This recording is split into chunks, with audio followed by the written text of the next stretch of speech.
My brothers and sisters, I come to you today with a word that has been burning in my spirit for weeks. The Lord has been showing me things concerning President Trump that are so urgent, so critical, that I cannot remain silent. What I'm about to share with you is not about politics. It's about prophecy. It's not about partisan preference. It's about prayer. It's not about human opinion. It's about heavenly warning. Daniel 2 verse 21 declares, "He changes the times and the seasons. He removes kings and raises up kings. He gives wisdom to the wise and knowledge to those who have understanding." God is the one who establishes leaders and removes them according to his divine purposes. And I believe with all my heart that Donald Trump has been raised up by God for such a time as this.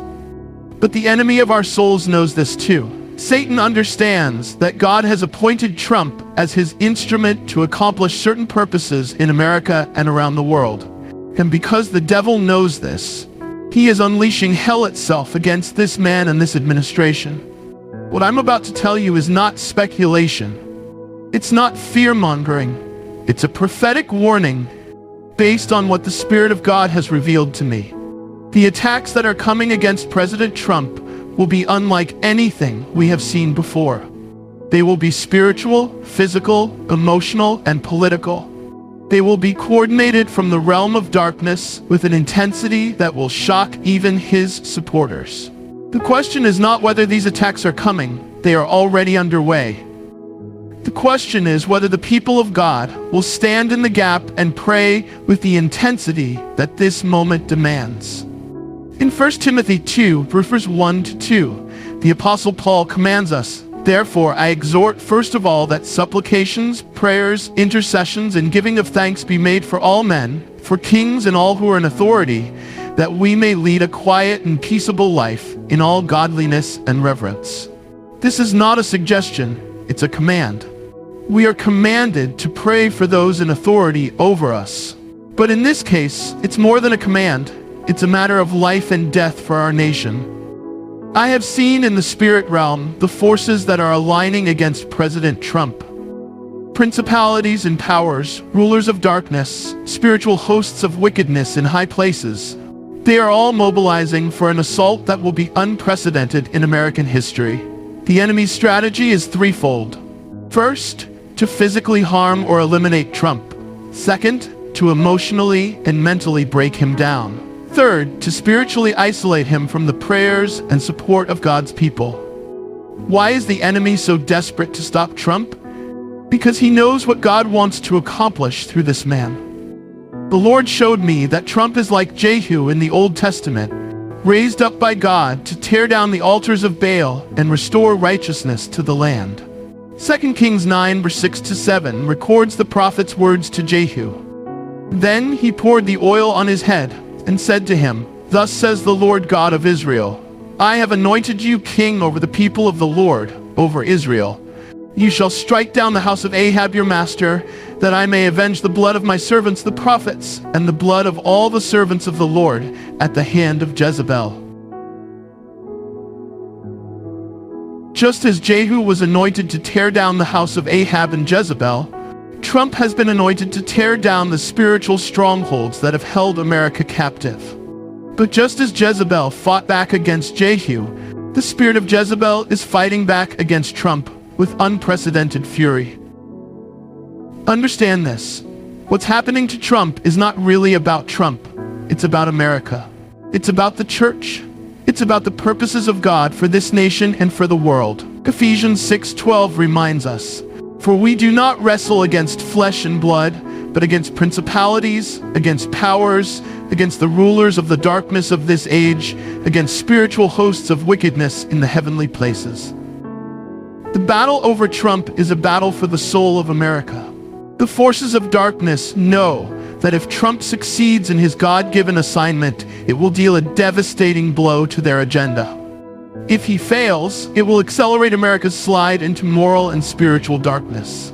This is why they are so desperate to stop him. This is why the attacks are so vicious. This is why the hatred is so intense. It's not really about the man, it's about the mission. God has used Trump to overturn Roe v. Wade and save millions of unborn babies. Move the American embassy to Jerusalem and recognize Israel's capital. Rebuild America's military and strengthen our national defense. Restore religious liberty and protect the rights of Christians. Expose corruption in our government institutions. Stand against the globalist agenda that seeks to destroy national sovereignty. But the enemy wants to reverse all of these gains. He wants to silence the trumpet that God has used to call America back to righteousness. He wants to remove the king that God has established to accomplish his purposes.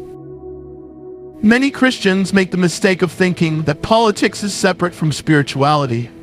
But the Bible teaches us that every earthly kingdom is a reflection of spiritual realities. What happens in the halls of government is directly connected to what happens in the realm of the Spirit. Daniel 10, verse 12 to 13 reveals this truth. Then he said to me, "Do not fear, Daniel, for from the first day that you set your heart to understand and to humble yourself before your God, your words were heard, and I have come because of your words. But the prince of the kingdom of Persia withstood me 21 days, and behold, Michael, one of the chief princes, came to help me, for I had been left alone there with the kings of Persia." Even the prophet Daniel discovered that earthly governments are influenced by spiritual powers. The prince of Persia, a demonic principality, was able to hinder God's angel for 21 days.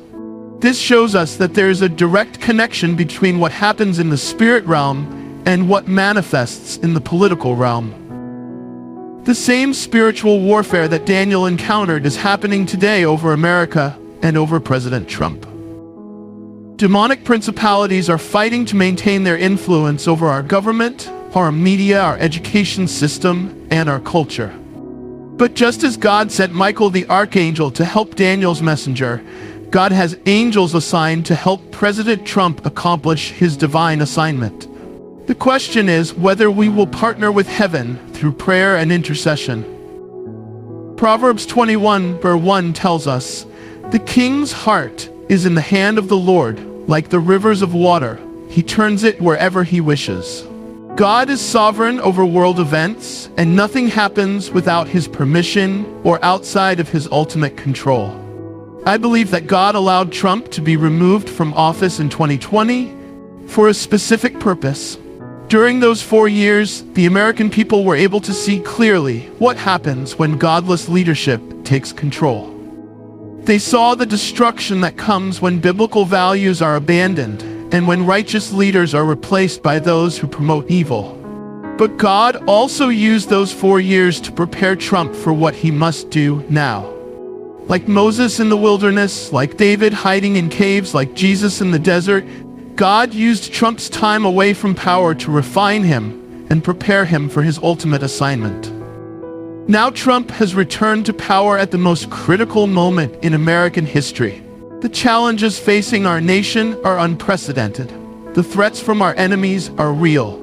The moral decay in our society has reached a tipping point, and God has brought back the man he has chosen to lead us through this crisis.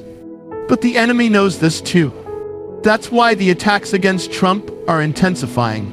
That's why the opposition is becoming more desperate. That's why we must pray with greater urgency than ever before.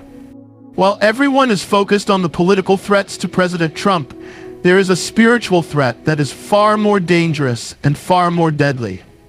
The enemy is not just trying to remove Trump from office, he's trying to remove Trump from life. I have seen in the spirit realm assassination attempts that are being planned. I have seen spiritual arrows being aimed at his heart. I have seen witchcraft and occult practices being used to try to bring him down. Psalm 64, 2-4 describes this type of spiritual warfare. Hide me from the secret plots of the wicked, from the rebellion of the workers of iniquity, who sharpen their tongue like a sword and bend their bows to shoot their arrows, bitter words, that they may shoot in secret at the blameless. Suddenly they shoot at him and do not fear. The workers of iniquity are shooting arrows, not just political arrows, but spiritual arrows. They are using bitter words, false accusations, and demonic assignments to try to destroy this man whom God has raised up. But here's what the enemy doesn't understand. When you touch God's anointed, you touch the apple of his eye. When you fight against those whom God has chosen, you fight against God himself.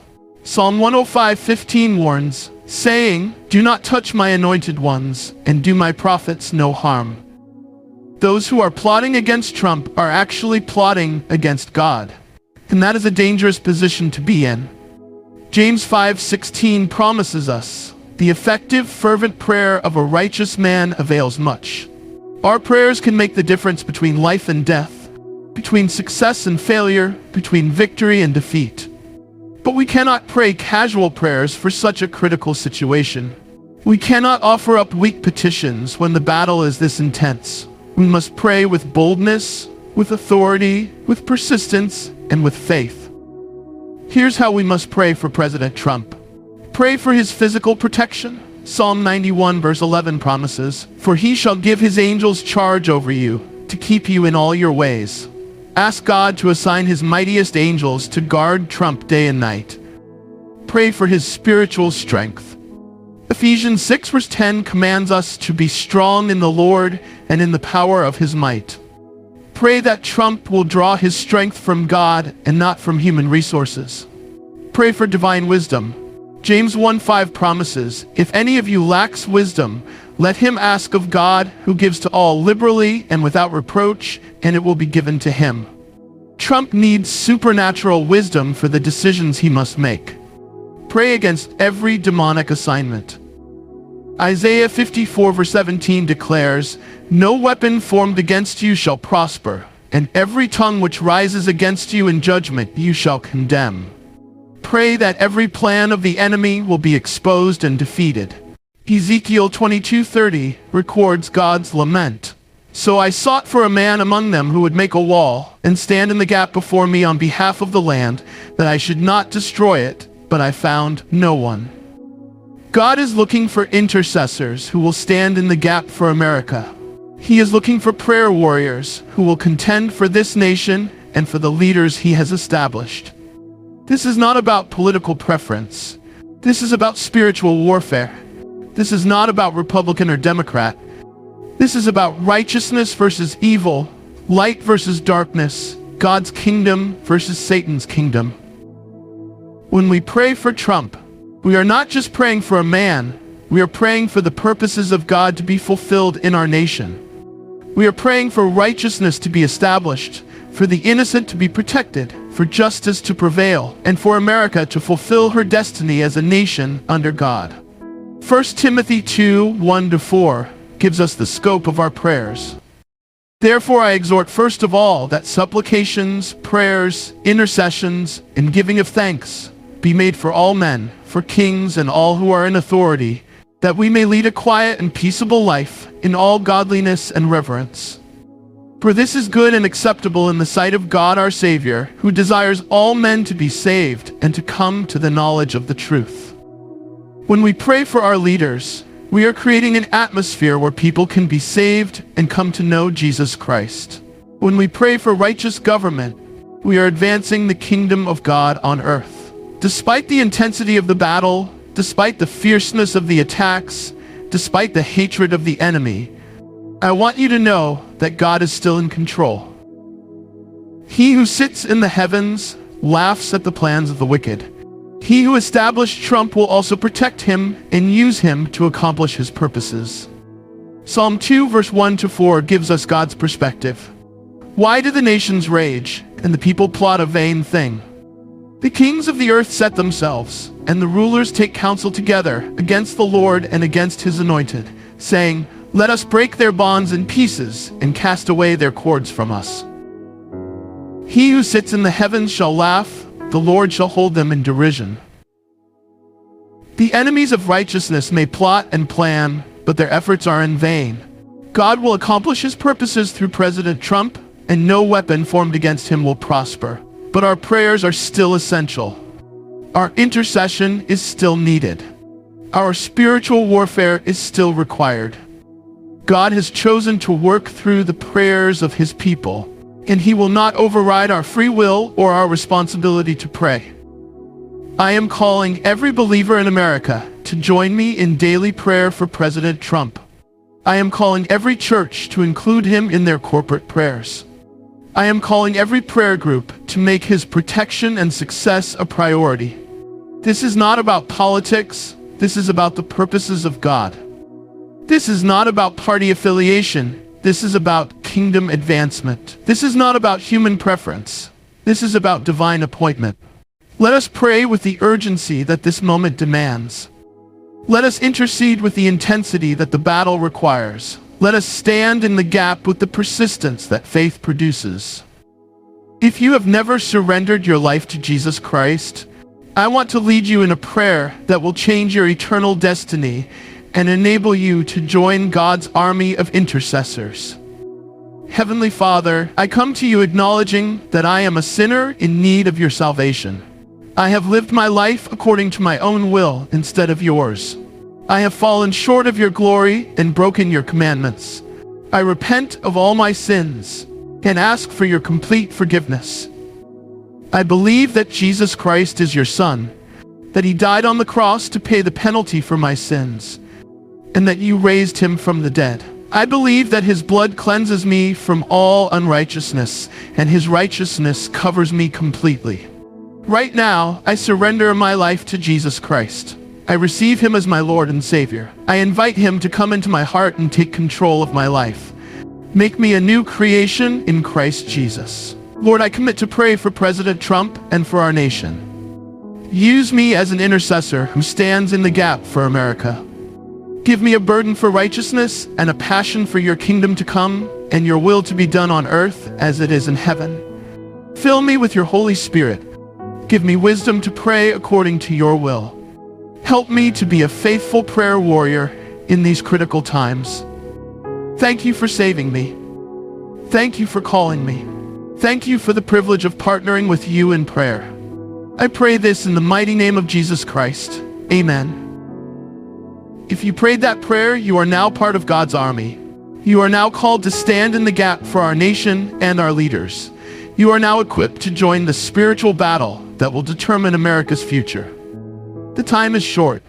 The battle is real. The need is urgent. But our God is faithful, and He will give us the victory as we pray and trust in Him. Pray for Trump. Pray for America. Pray without ceasing. The future of our nation depends on it. May God bless you and use you as a mighty intercessor in these last days. Amen.